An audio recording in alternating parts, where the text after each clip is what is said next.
Consider the classic white t-shirt. Annually, we sell and buy 2 billion t-shirts globally, making it one of the most common garments in the world. But how and where is the average t-shirt made, and what's its environmental impact? Clothing items can vary a lot, but a typical t-shirt begins its life on a farm in America, China, or India, where cotton seeds are sown, irrigated, and grown for the fluffy bolls they produce. Self-driving machines carefully harvest these puffs.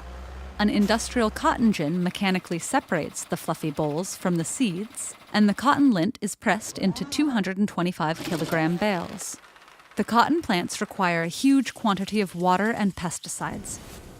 2,700 liters of water are needed to produce the average t-shirt, enough to fill more than 30 bathtubs. Meanwhile, cotton uses more insecticides and pesticides than any other crop in the world. These pollutants can be carcinogenic, harm the health of field workers, and damage surrounding ecosystems. Some t-shirts are made of organic cotton, grown without pesticides and insecticides, but organic cotton makes up less than 1% of the 22.7 million metric tons of cotton produced worldwide. Once the cotton bales leave the farm, textile mills ship them to a spinning facility, usually in China or India, where high-tech machines blend, card, comb, pull, stretch, and finally twist the cotton into snowy ropes of yarn called slivers.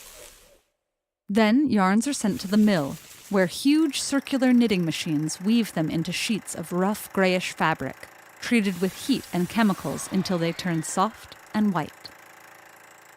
Here, the fabric is dipped into commercial bleaches and azo dyes, which make up the vivid coloring in about 70% of textiles. Unfortunately, some of these contain cancer-causing cadmium, lead, chromium, and mercury.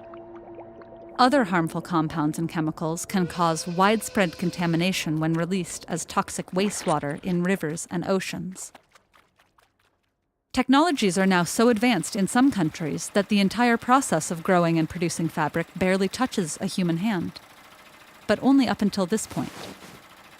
After the finished cloth travels to factories, often in Bangladesh, China, India, or Turkey, human labor is still required to stitch them up into t-shirts.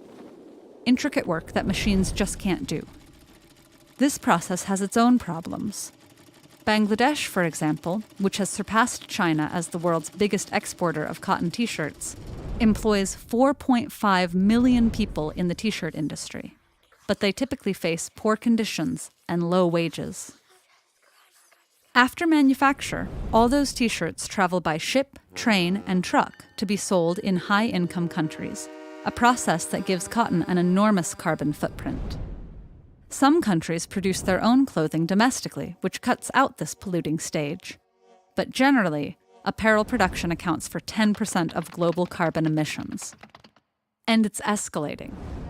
Cheaper garments and the public's willingness to buy boosted global production from 1994 to 2014 by 400% to around 80 billion garments each year.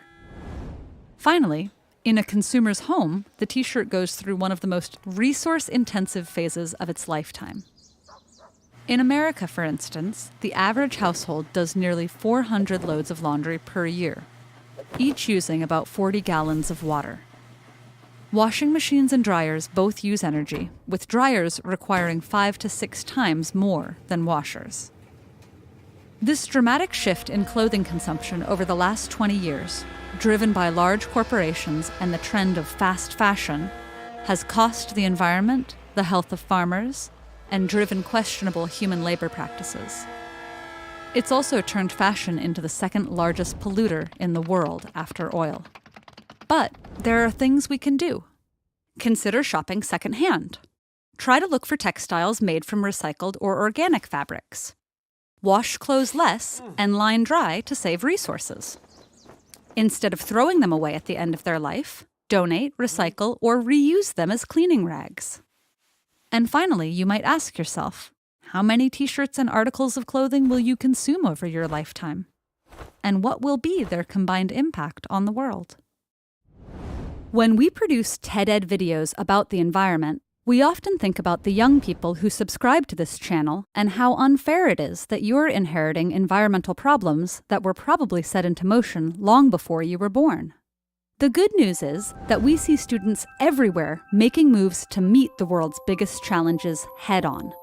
For example, in TED-Ed's Student Voice program, sustainability has emerged as a topic of choice in thousands of presentations given by students throughout the world. You can watch their talks on the TED-Ed Club's YouTube channel, and you can learn more about the program by visiting ed.ted.com/clubs. As always, thanks for watching.